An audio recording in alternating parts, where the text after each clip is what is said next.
le vekule Ezra Enterprise ram hunno ta tangkhan ania hey thil ho lam deuh customer tan po tha thau customer tan ai ma chuan cái mà ni tana azur tu dealer te tana thil tha deuh mai ka ti thara software ka mang thara tu na ka software a hian ama ha chuan kasmemo po kala pereng don thawa kasmemo ka sal chuan re re kha ka record fel file ka kasmemo po kala pereng thawanga se khami pela ma han tu na hian software ka lei thara hemi software atang hianin silai lei tu te zong zong kha vo engzat nge bin ron dor to ti te engkim an serial number te khanin ka a in chin chi effect to don ni hei hi software hi ka lei thara tun November tha 2025 atang chuanin he software hi Ezra Enterprise te chuanin silai mu ani mo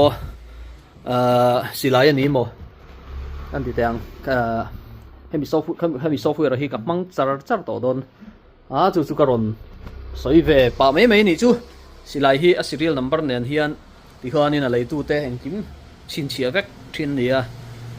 tuna chon gas memo second copy a poka chin chia thawanga soile soi nu se khami kha bo thei ania a bo lo nan ti khuan khumi software ka lei thar khuanin min lo engkim kha min lo save sak vek to don ani ti kha karon soi non bele rim ani ka thil thar ron man ka channel kal tlangin karon soi ani in bungrua thleng thar chete oma hey NX200 wood finish rust free kan ti ho kha heng ho hi sing kha sang ruk zali MRP ani hei kemo nen hian hi sing kha sang ruk zali in rust free kemo color le wood color a ka ti thleng thar le boka siumi piala ma chuan in scope helai kan hu hi aron thleng thar le boka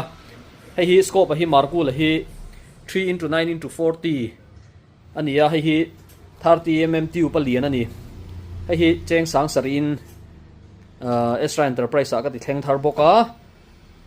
chuanin hei hi T Eagle hei hi 4x16x44 AOE hei hi T Eagle ani ve thunga hei hi sang ko in ka ti thleng thar boka ni tin hetiang ron lei hrim a hi tuna ka soyang khan in khumi software a khuanin ti han phone number nen kan chulu tanga message le invoice engkim kha in dong vek don ani in WhatsApp message a khan ti khan